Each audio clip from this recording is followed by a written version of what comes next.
بسم اللہ الرحمن الرحیم۔ السلام علیکم ورحمۃ اللہ وبرکاتہ۔ میرے بھائیوں اور دوستو، اس وقت کرونا وائرس نامی مصیبت کے اندر ہم ساری دنیا کے سارے ہی لوگ پریشان ہیں۔ ہمارے پاکستان کے اندر بھی سارے کے سارے لوگ پریشان ہیں۔ میرے بھائیوں اور دوستو، میں پاکستان کی بات کرتا ہوں کہ پاکستان کے اندر ہم جتنے لوگ رہتے ہیں ان کو ہم بنیادی طور پر 3 حصوں میں تقسیم کر سکتے ہیں، 3 قسموں کے اندر۔ ایک انسان تو وہ ہے جو بہت زیادہ امیر ہیں، اور ایک انسان وہ ہے جو بہت زیادہ غریب ہے، اور ایک تیسرا طبقہ وہ ہے جو ان دونوں کے درمیان ہے، نہ بہت زیادہ غریب ہے نہ ہی امیر ہے، جس کو ہم سفید پوش طبقہ کہتے ہیں۔ میرے بھائیوں اور دوستو، یہ جو مصیبت آئی ہوئی ہے، وبا پھیلی ہوئی ہے، اس کے اندر مالی طور پر میں بات کر رہا ہوں، مالی طور پر جو امیر لوگ ہیں ان کو بھی کوئی اتنی زیادہ ٹینشن والی بات نہیں، ان کو کوئی پریشانی نہیں ہے، ان کے پاس مال و دولت کے لحاظ سے پیسہ موجود ہے، وہ اپنے لیے بنیادی ضروریات کا انتظام کر سکتے ہیں۔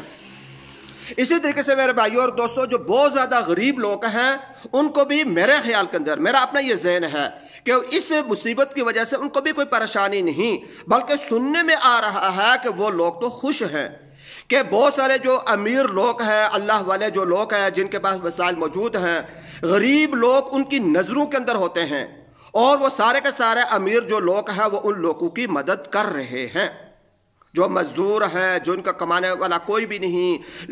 لوگ جو ہیں ان کو جو کچھ دے رہے کھانے کا چیزیں، راشن دے رہے ہیں، پیسے دے رہے ہیں، ان کی زندگی ان دنوں کے اندر میرے خیال سے مالی اعتبار سے ان کو کوئی مشکلات نہیں ہیں، ان کے پاس چیزیں موجود ہیں۔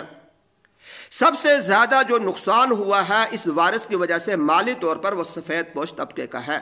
جو پاکستان کے اندر تعداد کے اندر بھی زیادہ ہے، جو کسی کے پاس جا کر مانگ بھی نہیں سکتے، اور جو مخیر حضرات ہیں ان کے دل و دماغ کے اندر بھی بات نہیں ہوتی کہ یہ انسان غریب ہے، ایسی کچھ مدد کرنی چاہیے۔ تو اس ویڈیو پیغام کے ذریعے میں آپ مخیر حضرات کے سامنے یہ بات رکھنا چاہتا ہوں کہ بالخصوص آج کل کا یہ جو دور ہے، وبا کا دور ہے، اس کے اندر جو کاروبار بند ہوئے ہوئے ہیں، ان کے اندر جہاں پر آپ غریبوں کی مدد کرنا چاہتے ہیں، کر رہے ہیں، وہاں پر سفید پوش طبقہ جو ہے اس کا ضرور خیال رکھا جائے۔ ایسے لوگ جن کے چھوٹے موٹے کاروبار ہیں، کاروبار بند ہیں، چھوٹی موٹی ملازمتیں ہیں، ملازمتیں ختم ہیں، وہ بیچارے گھر کے اندر بیٹھے ہیں، ہو سکتا ہے کہ ان کے پاس کھانے پینے کے لیے بھی کچھ نہ ہو، پیسے بھی ان کے پاس موجود نہ ہوں کہ وہ اپنے لیے بنیادی ضروریات کا سامان خرید سکیں، اور وہ لوگ شرم کی وجہ سے کسی کے پاس جا کر مانگتے بھی نہیں ہیں۔ تو ہم سب کی یہ ذمہ داری بنتی ہے کہ ایسے لوگوں کا خیال رکھا جائے، اور جہاں پر ہم لوگوں کی مدد کرتے ہیں، میرے ذہن کے اندر یہ ایک تجویز آ رہی ہے، ایک رائے ہے میری، کہ جو اہل علاقہ لوگ ہیں، جو مخیر حضرات ہیں، جب وہ غرباء کی مدد کرتے ہیں تو ایک مرتبہ وہ آپس میں ایک میٹنگ کر لیں، آپس میں صلاح مشورہ کر لیں کہ ہم نے کس کس انسان کی مدد کرنی ہے۔ ایسا نہ ہو کہ ایک علاقے کے اندر 4-5 جو مخیر حضرات ہیں وہ جو مدد کریں تو ایک ہی انسان کی وہ سارے کے سارے مدد کر دیں، یعنی کہ ایک انسان کے پاس ان سب کی طرف سے مدد پہنچ جائے اور اس کے ساتھ جو پڑوسی ہے، دوسرا جو انسان ہے، وہ محروم رہ جائے۔ ایسا کہیں نہ ہو۔ تو اس لیے مخیر حضرات اپنے علاقے کے اندر جب مدد کرنا چاہتے ہیں تو آپس میں صلاح مشورہ کر لیں کہ آپ نے کون کون سے لوگوں کی مدد کرنی ہے، میں نے کس کس کی مدد کرنی ہے، اور